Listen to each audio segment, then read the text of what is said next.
et bienvenue pour notre preview Motoax du 3e Grand Prix de la saison. Donc un Grand Prix en Argentine, on y retourne, on n'y est pas retourné depuis 2019 et le circuit avait complètement brûlé. Alors les bâtiments, les box, complètement détruits début 2021.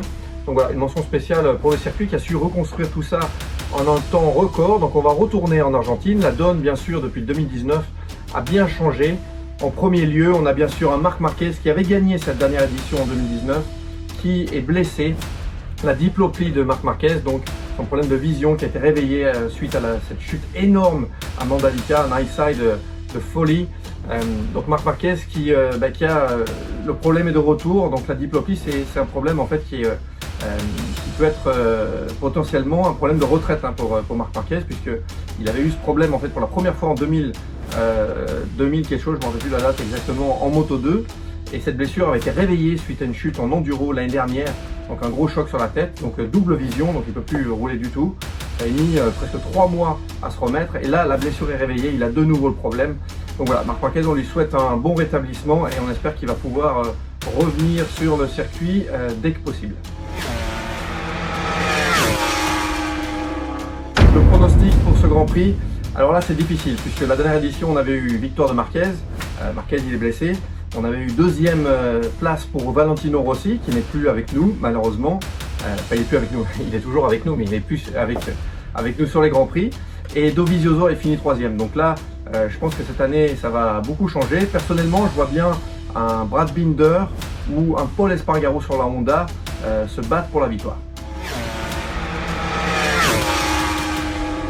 L'Argentine, c'est un circuit qui est peu abrasif avec une grande ligne droite de retour. Donc on pourra voir certainement la puissance de la Ducati qui va pouvoir parler dans cette ligne droite. On a un leader de championnat surprise, Bastianini, dont on ne s'y attendait pas du tout.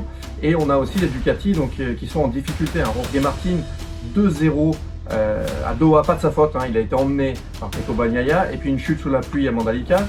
On a Pecco Bagnaia qui lui a très mal démarré la saison. Il était un des favoris pour le titre cette année puisqu'il avait fini la saison l'année dernière de manière très forte.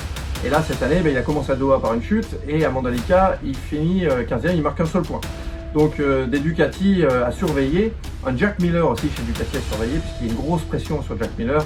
Pecco Bagnaia, son coéquipier, a été re-signé pour le futur dans le team Factory Ducati, alors que Jack Miller pour le moment est en attente. Et il y a surtout des jeunes qui poussent derrière, des Bastianini et Jorge Martin. Donc Jack Miller, il va vouloir bien faire. Il avait fini 4e en 2018 et en 2019. Donc voilà, pourquoi pas voir Jack Miller se battre aussi pour la victoire. En tout cas, je pense qu'il sera là pour le podium. Et côté français, bien sûr, on a nos deux pilotes français, Fabio Quartararo et Johann Zarco, qui viennent de finir sur le podium tous les deux à Mandalika. Ils nous ont régalé et qui vont être forts aussi. Ce circuit d'Argentine, c'est évident. La YAM a toujours été pas mal là-bas. Fabio avait fini 8e en 2019.